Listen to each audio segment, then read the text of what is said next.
Hey, folkens. Hvad så der? Lad os med her. Og selveste. Mig! Og mig, det er så Sofie Nico Desol. Det er så ikke mig. Det er så... Ja. Det er så dig. Okay, godt så. Nice. Vi er så i gang med afsnit nummer 6, må det umiddelbart være, af Undertale. Og sidst der datede vi Papyrus og blev gode venner med ham. Han kun et platonisk forhold. Han vil ikke noget som helst kysse-bøsse. Han har alligevel ikke læber, som han selv siger. Sten! Jeg tror, vi skal... Tror du kan blive ret? For at binde hovedet? Nø. Okay. Rip. Nej! Hey, det er en lille bomse der. Lad os snakke med den. I swore I saw something behind that rushing water. Er der en hemmelighed om ham? Kan måske være, at der er et easter egg eller sådan noget. Skal vi finde ud af det? Kan vi gå på vandet? Jeg kan ikke gå på vandet. Hvad er det? There's a tutu lying on the ground here. Tag det. Will you take it? Tag det. Ja da. Tag tutu. You got the old tutu. Yeah! Tutu! Så er vi glade. Okay. Så lad os bevæge os den her vej. Du ser mærkeligt ud. Jeg kan ikke lide måden, hvorpå det er, der bliver kastet en skygge her. Sofie? Shh. Hi, Undyne. I'm here with my daily report. Regarding that human I called you about earlier. Did I fight them? Yes, of course I did. I fought them valiantly. What? Did I capture them? Well, no. I tried very hard, Undyne, but in the end, I failed. What? You're going to take the human soul yourself? But Undyne, you don't have to destroy them, you see. You see. Det virker som om der er Undyne, hun er en iskold porno-bitch. I understand. I'll help you in any way I can. Hvad? Vi kan ikke stole på Papyrus mere. Nej. Bevæger du dig, Oni? Ja! Oni, hvorfor bevæger du dig? Undyne!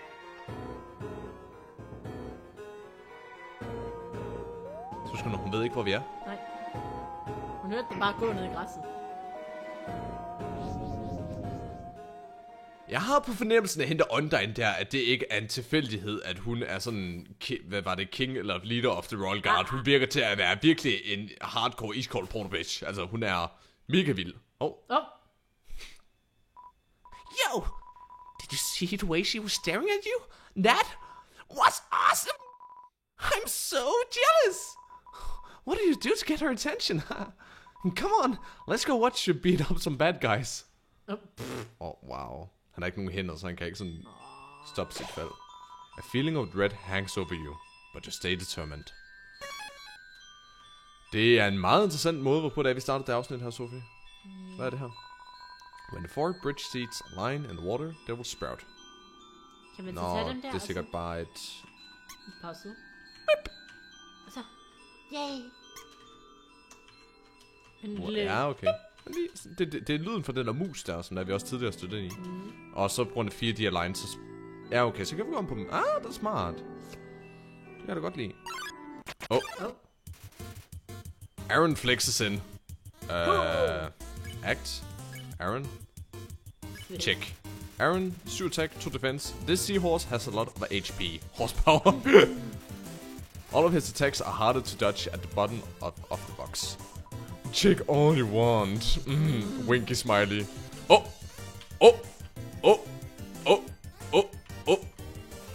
Aaron is sweating bullets. Literally. Skal vi flex imod ham? Ja. You flex. Aaron flexes twice as hard. Attack increases for you too. Flexing contest? Okay, flex more, winky face. Han sveder på os. Jeg kan godt lide, at vi bogstaveligt talt har en flexe-konkurrence med ham, hvor det gælder om at vise sine muskler mest. Aaron is ready for your next flex. You flex harder. Aaron flexes twice as hard. Attack increases for you too. Nice, I won't lose though, winky face. Så nu sveder han endnu mere. Tror du, at et lille barn kan kæmpe imod den her seahorse her? Ja. En flexe-konkurrence. You flex, Aaron flexes very hard. He flexes himself out of the room. You won. Mange tak. Jeg har også øvet mig ret meget. Kan du se de her fucking guns, jeg render rundt med, altså. Men i blomster. Ja. Der skulle 4 på en række, for at de sprouted. Jamen, der er kun 3 her, er der ikke? Jeg ved ikke. Inden det, ellers er det lige meget, hvad man bruger. Hvad er det der derovre? Er det en klokke? Det tror jeg. Det er en klokke. Nå, det viser bare blomsterne. Okay. Ah, Men er der ikke kun 3 tiles der, og ikke 4? Jeg kan ikke lide den dystre musik. jo. Betyder det så, at de sprouter, hvis det går sådan her? Nej. Nej, de skal være sådan 4 på en række. Hvad siger skældet? Nå. If an arrow is made, the bulb blossom can call... Nå, jeg ved godt, hvad det er, vi skal gøre. Prøv at se her. Okay.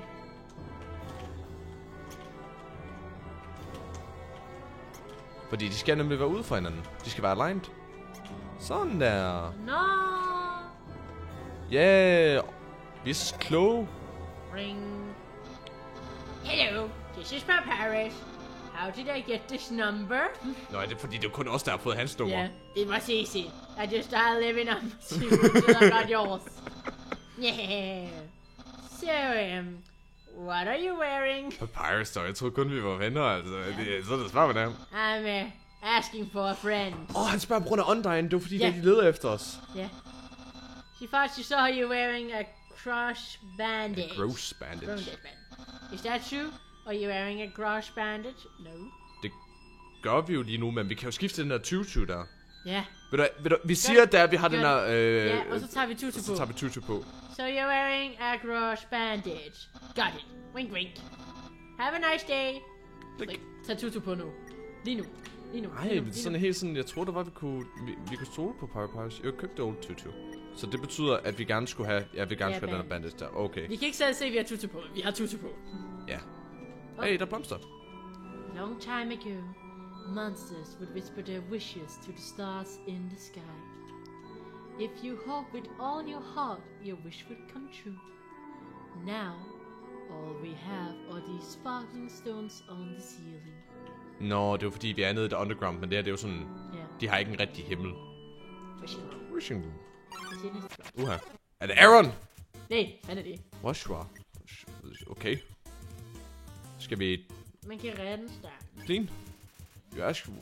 You ask Joshua to clean you. It hops around excitedly. Tweet. Green means clean. Røde grønne. Ja. Okay, så vi må godt røde grønne. Ja. Joshua is rinsing off a pizza. But why? Ja, vi kan allerede... Mercy. Mercy. Yeah, you won. Fik vi meget ud af. Thousands of people wishing together can't be wrong. The king will prove that. Bortset fra, at kongen gerne vil tage vores sjæl for at... Ja. Come on, sis. Make a wish. I wish my sister and I will see the real stars someday. Åh. Det er altså lidt teleskop. trist. Look through the telescope. Yes. Sparkly. Hvad fanden? Check wall.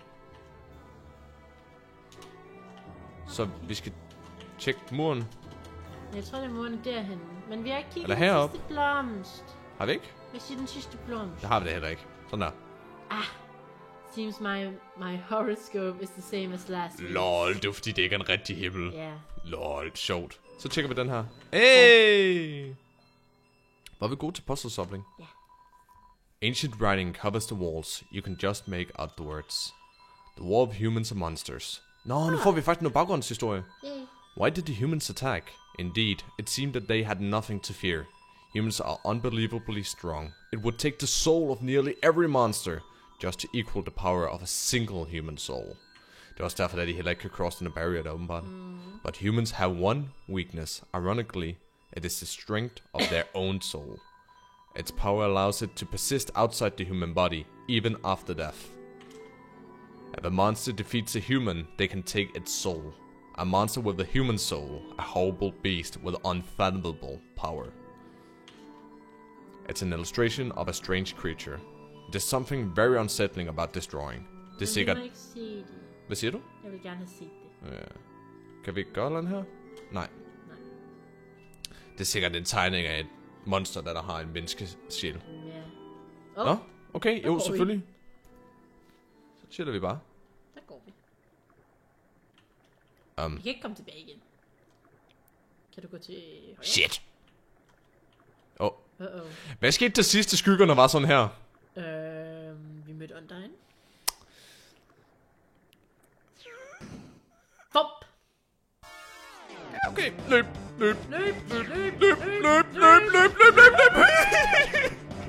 Jeg er meget glad for, at jeg styrer den her del. Nej. Løb for helvede! Jeg styrer på det. Ikke en skid, du har. Hun ved ikke engang, om det er det rigtige menneske, hun jagter. Hvordan ved hun, at det er mig, taget i betragtning af, at vi fortalte jo Papyrus, som der sikkert har fortalt Undyne, at vi har et eller andet, en klam bandage på. Men det har vi jo ikke. Ind i græsset. Hvordan ved hun, at det er også når der er, hun har fået forkerte informationer? Åh nej. Jeg tror ikke, det var meningen, jeg skulle bare gå herhen. Au. Hvad? Nej! Nå, det er den lille søde ven! Lægger ham bare ned igen. Dun. Okay, nu kan jeg bevæge mig selv. Okay, væk. Nu kommer han sikkert ud, gør han ikke? Jo. Hvad? Ja. Der er han. Så glad han er. Yo, did you see that? Undyne just touched me! I'm never washing my face ever again. Man, are you unlucky? If we were standing just a little bit to the left. Yo, don't worry. I'm sure that we'll see her again. Funk. Det er så sød. Lille dweeb. Så. Er det en flammende ost? Måske.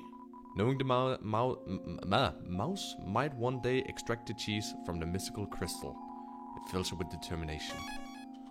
Oh. Blomst. This cheese has been here so long, a magical crystal has grown around it. It's stuck to the table. Blomst. Squeak. Lol, det er jo fordi, at det er det sidste blomsten, den har hørt. Squeak. Lol. Hvor langt er det afsnit? Men vi kan godt fortsætte en lille bitte smule nu. Skal vi det? Ja. Okay. Er det Papyrus? Nej, Papyrus. Hvad fanden snakker omkring? Det skulle da ikke Papyrus, det er Sans. I'm thinking about getting into the telescope business. It's normally 50,000 G to use this premium telescope. But since I know you can use it for free. How's about it? Ja. Ja, det gør vi. Sans, jeg tror, at dit teleskop er i stykker. Wow. Fordi der var maling på det. Use the box. Ja. Skal vi ikke bare smide vores gamle bandage i? Vi må ikke... Og Teftlop kan vi også godt lige smide. Ja. Vi må ikke smide Snemand væk. Vi lovede at tage ham med. Ja, det har du ret i. Men på den anden side, vi ved ikke, hvor det er, vi skal have ham hen. Så vi kan vel bare... Vi kan bare putte ham i kassen lige for nu. Nej. Okay. Hvad siger du? What's a star? Can you touch it? Can you eat it? Can you kill it? Are you a star? Og det er faktisk rimelig sundt sådan at tænke på, det at de aldrig nogensinde har set sådan... Stjerner. Det er ham det der, vi har set før. I really cater my store, but there's still no customers. Fortunately, I thought of a solution. Punch cards. Every time you buy an ice cream, you can take a punch card from the box. Skal du huske, om det er ham, vi købte ice cream for? If you have free cards, you can trade them for a free ice cream. They should get the customers to come back. Ice cream is the frozen treat that warms your heart. Now just 25G. Skal vi ikke bare købe 3 af dem, fordi så får vi et punchcard, og så skulle vi få en gratis. Hvad fanden? Men så de giver os jo liv. Okay. Vi har alligevel masser af penge. Your cards in the box. You got the ice cream. Ice cream. It's a frozen treat that warms your heart. Ja. Go.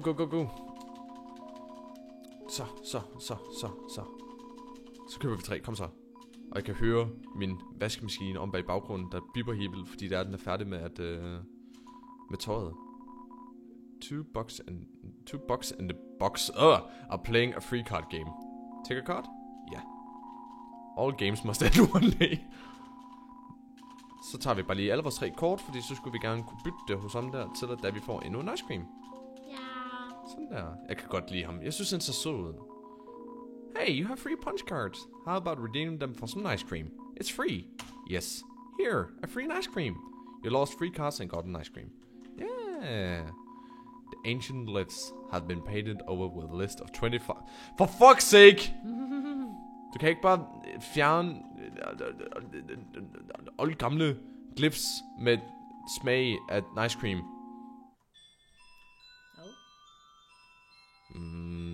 Har vi lyst til at bevæge os ned? Ja, lad os gøre det. You hear a passing conversation. So, don't you have any wishes to make? Så fortsætter den sikkert hernede. Yeah. Just one, but it's kind of stupid. Nej, der er ikke nogen ønsker, der er dumme. Skal vi gå herned?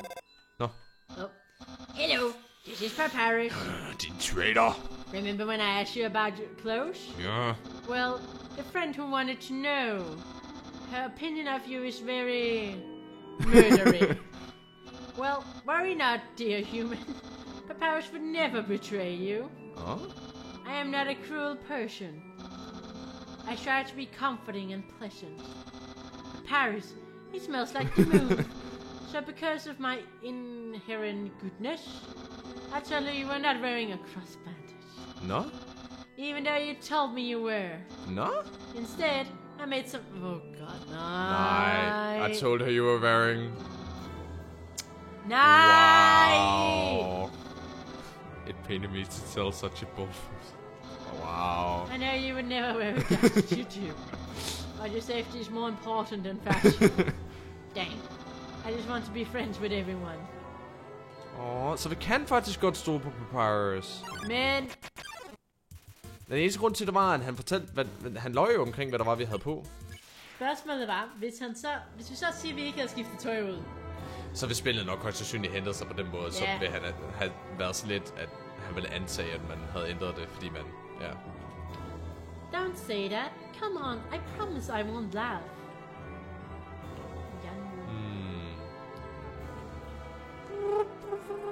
The power to take their souls. This is the power that the humans feared.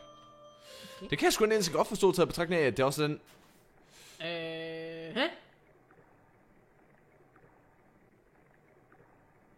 Nu kommer der lige pludselig tentakelporno op i den her. Nej.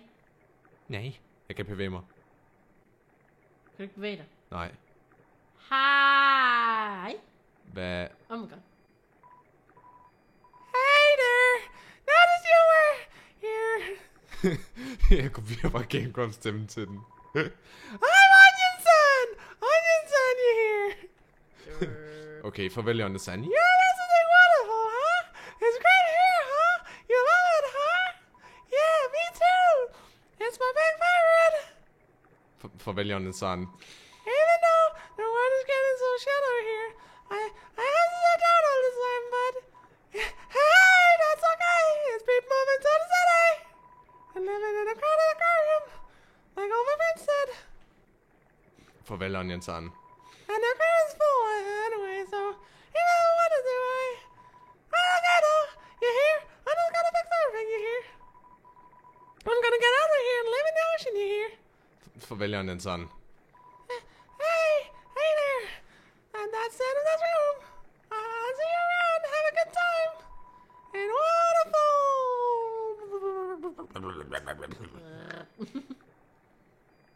What the fuck just happened? Det ved jeg ikke. Så... Det var Onion-san åbenbart.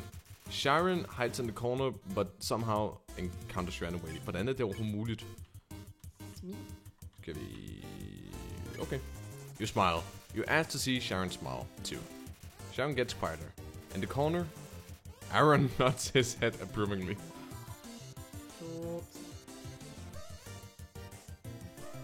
Nå, hun synger. Så lad os prøve at hum. You hum a jazz ballad. Sharon follows your melody. Nå, nu vender hun bare. Sige det, mimi. Hvad? Sharon seems much more comfortable singing along. Yeah. Fest. Hvad siger den her? Isfest. Det kan blive isfest. The Northern Room hides a great treasure. Kan vi stole på det? Det er piano. Jeg tror først, vi skal komme tilbage til at senere. Hvad siger den her? This power has no counter. Indeed, a human cannot take a monster's soul. When a monster dies, its soul disappears, and an incredible power would be needed to take the soul of a living monster. There is only one exception. The soul of a special species of monster called a boss monster. A boss monster's soul is strong enough to persist after death, if only for a few moments. A human could absorb this soul, but this has never happened, and now never will. Aww. It's a statue. The structures at its feet seem dry. Okay. Der rører vand ned på den. Giv den en paraply. Skal vi give den en paraply? Giv den en Take an paraply. umbrella? Ja. Take one. Yeah, you took an umbrella. Yeah, this is skillet. Please take one. Okay. Så skal den en. Giv den en paraply. Put the umbrella on the statue? Yes. You place the umbrella atop the statue. Inside the statue, a music box begins to play. Aww.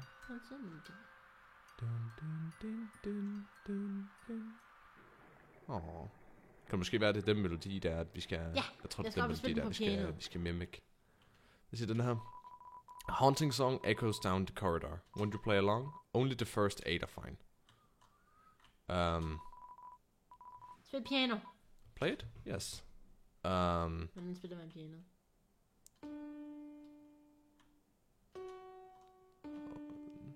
Og hvordan det...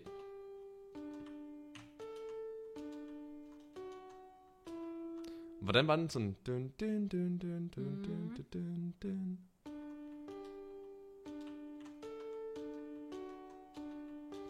Nej, hvordan var den?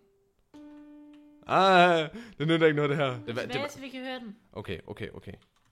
Så prøv at se. Prøv at jeg er musikstuderende, jeg kan det her. Det var i hvert fald den, det var den der runde en der hver anden gang.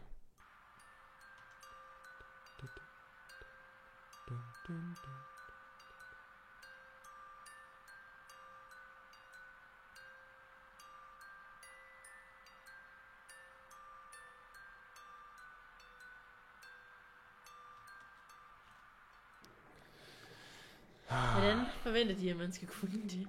Jamen, man skal bare have de 8 første. Det er godt, at jeg kan klippe det her. Det bliver svært at huske melodien. Dun, dun, dun, dun, dun, dun, dun, Hvordan virker det, så kommer den her der? Jeg skal bare holde den nede, skal jeg bare klikke på enten noget, der spiller. Jeg vil prøve lidt mere, fordi nu bliver jeg sådan mega steady. Jeg tror godt, jeg har... Det er det rigtige. Nej, jeg tror...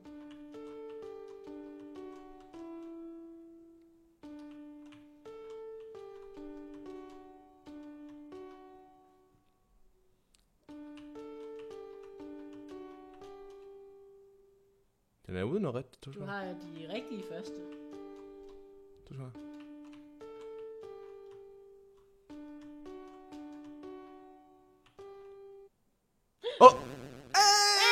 Gjorde det! Ej, nu føler jeg mig helt stolt. Hvad er det så for en hemmelighed, der vi unlocked? En bold. En bold. It's a legendary artifact. En bold. Will you take it? Leave it. Okay, vi tager den. You're carrying too many dogs. Hvad? Det er sgu da ikke på nogen. Item. Annoying... Hvorfor har vi en hund? Info. Annoying dog. A little white dog. It's fast asleep. Hvorfor bærer vi en hund?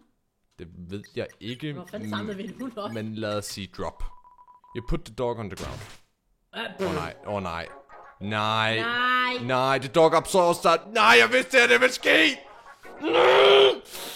Hvad?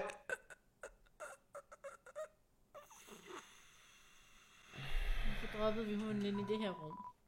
The artifact is gone. Så meget for det, Uni! Det her, det er bare spillets humor, altså. Altså... Jeg spillede de melodier, det var hvad jeg fik ud af det. Ved du hvad, efter alt det der med dog artifact, der tror jeg, det betyder, at vi siger, at vi tager en paraply, og så det vil sige, at det her, det var det afsnit, for vi skulle have forventet det her fra spillet af. Selvfølgelig vil den ikke give os en anden legendary artifact af, at der vi solver en anden mega svær puzzle. I stedet for er der bare en hund, der tager en bold. Jeg kan godt lide, at du regnede ud, det var en bold fra starten af. Eller det beskrev det som en artifact, men måske i virkeligheden var det en bold. I hvert fald... Like det afsnit her, hvis der I synes, det var synd, at vores bold blev taget fra os af Annoying Dog. Meget, meget flot stilling, der du lige givet vores karakter. Det sætter en stemning. Ja, det gør det. Nej, fordi der kommer så meget vand ned, så bare... I stedet for. Nå, men i hvert fald husk at like det afsnit her, hvis I synes, det var sundt for os, og vores artefakt, det forsvandt. Ja, præcis.